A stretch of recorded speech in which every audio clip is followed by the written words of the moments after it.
YouTube family আসসালামু আলাইকুম, welcome back to my channel. কেমন আছো তোমরা সবাই? আশা করি খুব ভালো আছো, সুস্থ আছো। তো সবাইকে জানাই গুড মর্নিং। আশা করি সবাই খুব ভালো আছো। আর সকালবেলা আমি ফ্রুট থেকে শুরু করছি। তো চলো শুরু করি আজ নতুন দিনের একটা নতুন ব্লগ। তো এখানে আঁশফল দেখতে পাচ্ছ, কেউ দিয়ে গেছে গাছের আঁশফল, তার সাথে আমরাও দিয়ে গেছে। তো এখন সিজন, আমরা এখানে ফল, লেবু রয়েছে, ম্যাঙ্গো রয়েছে। তাহলে ফ্রুট থেকে শুরু করি। সকালের টিফিন হয়ে গেছে, এবার হচ্ছে লাঞ্চের পালা। তো এখানে আজকে লাঞ্চে হবে গলি কাবাব, ঠিক আছে।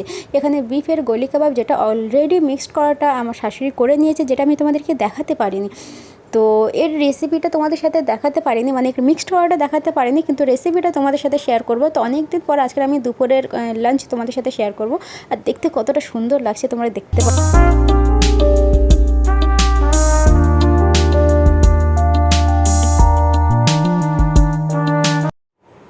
তো চলো তোমাদের সাথে শেয়ার করি এর রেসিপিটা। প্রথমে যে গলি কাবাবটা, সেটা হালকা তেল মিডিয়ামে গরম করে সেটাকে দেখো হালকা ফ্রাই করে নেবে, ডিপ ফ্রাই নয়, হালকা ফ্রাই করে নেবে, কারণ এটা আমরা যখন মশলা কষাবো তার সাথে আবার এটা কষাবো, ঠিক আছে। তো যেটা কাঁচা থাকে সেটা হালকা ফ্রাই করে এখানে সমস্ত তুলে নেওয়া হবে। তো দুপুরের লাঞ্চে এখানে ভাত অলরেডি হয়ে গেছে, আর এই তরকারিটা বাকি আছে। তো এটাই তোমাদের সাথে শেয়ার করবো, চলো। তো এরকম দেখো হালকা লাল, মিডিয়াম রাখবে ফ্লেমটা, না হলে আবার ভিতরেরটা অনেকটাই কাঁচা থাকবে আর উপরেরটা লাল হয়ে যাবে, এটাই হবে। তো দেখো এখানে হালকা হালকা যে ব্রাউন কালার হয়ে গেছে, আমি সবটা তুলে নেব, নিয়ে তারপরে আবার আরেকটা ব্যাচ দিতে হবে, কারণ অনেকগুলো রয়েছে। তো এই হচ্ছে ব্যাপার। আজ সারাদিনটা তোমাদের সাথে, আজ সারাদিন নয়, অনেক দিন পরে দুপুরবেলার লাঞ্চ তোমাদের সাথে আমি শেয়ার করছি। তো অনেক দিন হয়ে গেছে যে সারাদিনের কোনো ব্লগ হয় না, কোনো দিন মানে অনেক দিন পর আমি এই জিনিসটা তোমাদের সাথে শেয়ার করছি, ঠিক আছে।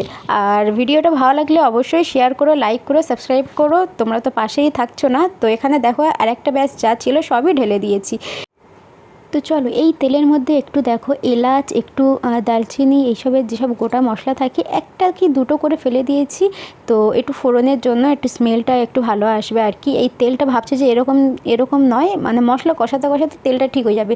যে তেলে আমরা কাবাবটা ফ্রাই করেছি সেই তেলে আমি রান্না করে নেবো। এতে আর একটু অল্প তেল দিয়েছি, দিয়ে এটা রান্না করে দেবো। দুটো তেজপাতা ফেলে দিলাম। এখানে 3টে পেঁয়াজ নিয়েছি, যেটা পেস্ট করে নিয়েছি। তো এখানে দেখো 3টে পেঁয়াজ আমি দিয়ে প্রথমে এটা একটু হালকা যে কাঁচা ভাবটা থাকে সেটাকে সরে গেলে একটু আদা রসুন, একটু বলছি না, 1 চামচ থেকে 1.5 চামচ আমি আদা রসুন দেবো। কেন, একটু মশলাটা তো একটু বেশি হতে হবে, একটু গ্রেভি টাইপের হবে, তবে তো ভালো লাগবে, হ্যাঁ না। তো এখানে 1.5 চামচ মতো, এই বড় চামচের 1.5 চামচ মতো আমি মশলা দিয়ে দিয়েছি। দিয়ে এটা একটু ভালো করে কষাবো, যাতে কাঁচা স্মেলটা একটু চলে যায় আর কি। তো দেখো এর কালারটা কত সুন্দর এসছে। এতক্ষণ তেলটা দেখতে কেমন লাগছিল, হ্যাঁ না। তো মশলা দেওয়ার পরে সেই জিনিসটা আর বোঝা যায় না। তো এখানে দেখো এবার মশলাগুলো দিয়ে দেবো। বেসিক যে মশলাগুলো আমরা বাড়ি থেকে ইউজ করি সেই মশলাগুলো আমরা দেবো। দেখো এখানে 2 চামচ নুন, 1 চামচ হলুদ, 1 থেকে 1.5 চামচ একটু হলুদ, একটু লাল লঙ্কা, তোমরা যেভাবে ঝাল খাও আর কি সেভাবে দেবে। কাশ্মীরি লঙ্কা আমি এখানে একটু বেশি দেবে, যেহেতু আমার মেয়ে খাবে এখানে, ওই জন্য আমি ঝালটা একটু কম দিয়েছি। কাশ্মীরি লঙ্কা একটু বেশি দিয়েছি। এখানে দিয়ে দিচ্ছি জিরে, চিকেন মশলা আর গরম মশলা, এই সবই বেসিক যেসব মশলাগুলো আমরা থাকে আমি সেগুলো ইউজ করেছি, এছাড়া এক্সট্রা কোনো কিছু ইউজ করিনি। আর বললাম যে কাশ্মীরি লঙ্কাটা একটু বেশি ইউজ করেছি, যেহেতু আমি ঝালটা কম দিয়েছি, ওই জন্য একটু লাল লাল হবে, তবে তো দেখতে ভালো লাগবে, হ্যাঁ না। তো এটাকে দিয়ে মশলাটা একটু ভালো করে কষাবে, ঠিক আছে। তো এখনই দেখো হালকা হালকা তেল এখানে বেরিয়ে গেছে। তারপরে 3টে আমি টমেটো নিয়ে নিয়েছিলাম। টমেটোটা না অতটা মানে লাল লাল ছিল না, এই জন্য এখানে একটু সাদা সাদা লাগছে। যেসব টমেটো একটু লাল থাকে তো সেগুলো ভালো লাগে, হ্যাঁ না। তো এখানে টমেটো আমি 3টে পেস্ট করে নিয়েছি, সেটাকে এর মধ্যে দিয়ে দিলাম। একটা গাঢ় একটা থিক মশলা হয়ে গেল দেখতে পেলে। আর এখানে দেখো অলরেডি তেল অনেকটা ছেড়ে দিচ্ছে। তো একটুখানি এখানে 10 থেকে 15 মিনিট পর একটু মশলাটা কষানোর পরে আমরা যে কাবাবটা ছিল সেটা দিয়ে দেবো। তো এটা তো কিন্তু আমরা হাফ ফ্রাই করেছি, ঠিক আছে। এই যে মশলাটা কষাবো, অলরেডি দেখো একটু কষানোর পরে তেল ছেড়ে দিয়েছি। আরও একটু 15 থেকে 20 মিনিট মশলাটা কষাবো, দেন এর সাথে গলি কাবাবটাও কষাবো, আর এর সাথেই মানে কাবাবটা হতে থাকবে আর কি। তো তোমরা চাইলে এটা ডিপ ফ্রাই করে করতে পারো। আমি এখানে হাফ ফ্রাই করে করেছি, তোমরা ডিপ ফ্রাই করে করতে পারো, ঠিক আছে। এখানে একটুখানি জল দিয়ে দিলাম, দেওয়ার পরে এটাকে চাপা দিয়ে হালকা হালকা হালকা হালকা এটা হতে থাকবে। তো কাবাবটাও হালকা হালকা হতে থাকবে। এখানে আমি আলু দেব। এখানে দেখো আলু নিয়ে নিয়েছি, যেটা আমি প্রেশার কুকারে সিদ্ধ করে নেব, 2টো সিটি ফেলে নেব। একটু হলুদ, একটু হলুদ বলছি, একটু জাফরান আর একটু নুন দিয়ে আলুটা সিদ্ধ করে নেব। তার সাথে সাথে কিন্তু মাংসটাও কষাচ্ছি। এখানে দেখো কত সুন্দর একটা কালার এসছে আর কতটা গ্রেভি গ্রেভি লাগছে। তো অলরেডি অনেকটাই তেল ছেড়ে দিয়েছে। তো সিদ্ধ করা যে আলুটা আছে এর সাথে আমি একটু 5 থেকে 10 মিনিট একটু কষাবো, যাতে আলুটা একটু মাংস মাংস ফিল হয় আর কি, না হলে সিদ্ধ সিদ্ধ লাগবে। এখানে ধনে পাতা নিয়েছি আর এটা হচ্ছে কারি পাতা, ঠিক আছে, কারি পাতা। তো সমস্ত কষানোর ডান। এবার দেখো এখানে আমি জল দিয়ে দিয়েছি, একটু মিডিয়াম দেবে, যাতে একটু পাতলা না হয়ে যায়, বেশি গাঢ় না হয়ে যায়, একটু গ্রেভি হালকা থাকবে তো খেতে ভালো লাগে। তো এখানে আমার একটু নুন কম লাগছে, তো এখানে আমি আমার টেস্ট অনুযায়ী নুন দিয়ে দিয়েছি। আর এখানে দেখো কালারটা কতটা সুন্দর এসছে, তো বাড়িতে একবার ট্রাই করতে পারো। তার উপর আমি একটু কি বলে গরম মশলার যে গুঁড়ো হয় আর জিরের যে গুঁড়ো হয়, তো সেটা অল্প অল্প করে আমি একটু দিয়েছি, তোমরা চাইলে স্কিপ করতে পারো, ঠিক আছে। আর এখানে ধনে পাতা দিয়ে দিয়েছি আর দিয়ে দেবো কস্তুরি মেথি। ওটা একটু গরম করবে, করে হাতে ক্রাশ করে দিয়ে দেবে। একটু গরম না করলে তা হাতে ক্রাশ হয় না, তো হালকা একটু গরম করে নেবে মাইক্রোওভেনে, তারপর একটু ক্রাশ করে দিয়ে দেবে। হয়ে গেল, আর কিছু দেওয়ার নেই, আমার রান্নার ডান। আর কেমন লাগলো প্লিজ। তো তাড়াতাড়ি রান্না করার পরে ইনায়েতকে গিয়ে আনতে গেলাম স্কুল থেকে। ওর 12:45-এ ছুটি, আর ওর আসার পরে প্রথম যে আমার কাজটা হয় সেটা হচ্ছে টিফিন চেক করা। তো ও ডেলি টিফিন খেয়েছে কি না খেয়েছে আমি চেক করি, সেটা প্রত্যেক মায়েরা করে আর কি।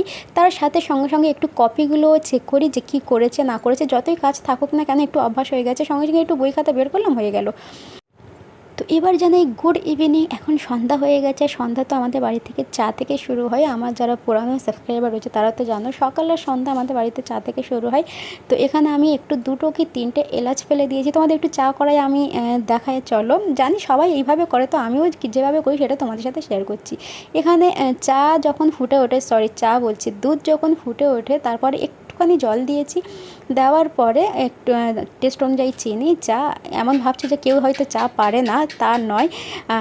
তো এখানে আমি যেটা করলাম সেটা তোমাদেরকে বলছি, সবই বলছি, মানে এটা স্কিপ কেন করি, হ্যাঁ না। 2-3টে এলাচ ফেলে দেবে, দেখবে এর টেস্ট একটু অন্যরকম হয়। আর এখানে দেখো অলরেডি চা আমার হয়ে গেছে। আর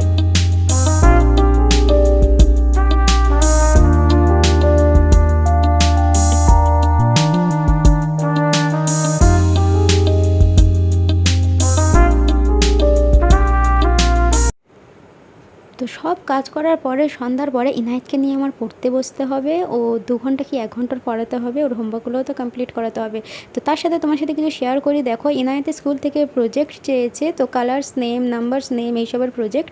তো যেটা অলরেডি আমি করে নিয়েছি, তোমাদের সাথে শেয়ার করা হয়নি, তো সেটা আমি তোমাদের সাথে শেয়ার করছি। তো এখানে দেখো এটা হচ্ছে নাম্বার নেম প্রজেক্ট, তো যেটা আমি এইভাবে করেছি, এরকম বিফোর আফটার যেগুলো হয় আর কি। তো এটা নাম্বারস নেম হয়ে গেছে, আর যেটা দেখালাম ওটা হচ্ছে কালার্স নেম আর কি। তো এটা তোমাদের সাথে করে নিয়েছি। তো ভিডিও তো আমি এটার থেকেই এন্ড করছি। তো দেখা হচ্ছে আবার কোনো নেক্সট কোনো ভিডিওতে। আর আমার এই পুরো ভিডিওটা তোমাদের কেমন লেগেছে প্লিজ কমেন্ট করো, তোমাদের একটা কমেন্ট মোটিভেট করার নেক্সট ভিডিও করার। সো বাই বাই, ভালো থেকো, দেখা হচ্ছে।